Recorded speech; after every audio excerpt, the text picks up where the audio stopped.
met his lovely wife, Chris. Happy birthday.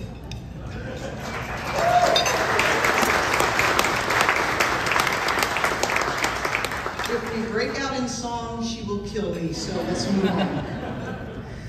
A woman who perfectly matches the kind heart of Glenn with an equally, but a bit more brash, sense of humor. I knew that they raised 2 children, Michael and Alyssa, here in San Bernardino County, even though Glenn didn't intend to stay in San Bernardino after moving down from Fresno.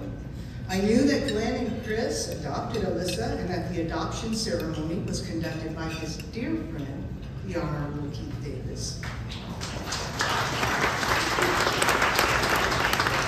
But here are some things I did not know.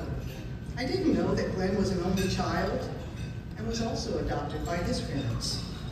I didn't know that both of his parents interned during the war in different camps of different states and later met on a blind date in the Fresno area where they lived among family members of both sides, and Glenn spent time growing up with his cousins, aunts, and uncles.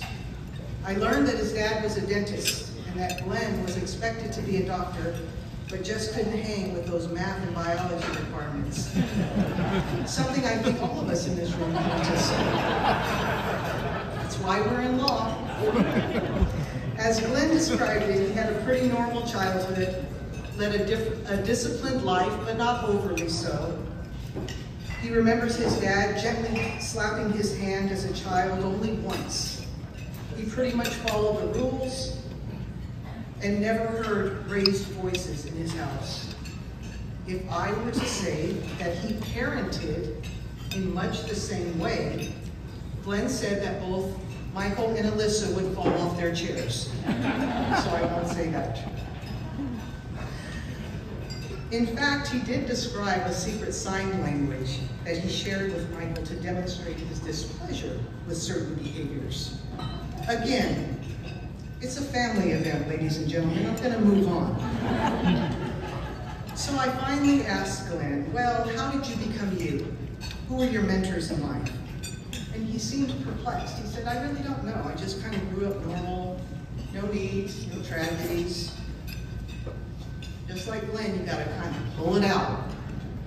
Well, who impacted you the most? Why are you this quiet, caring person so deserving of this award?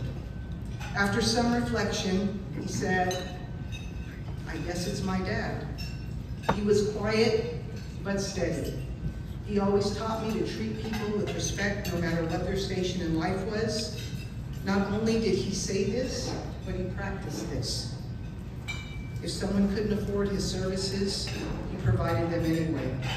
If someone needed something, he would get it for them. If they had less, you shared. If they had none, you gave.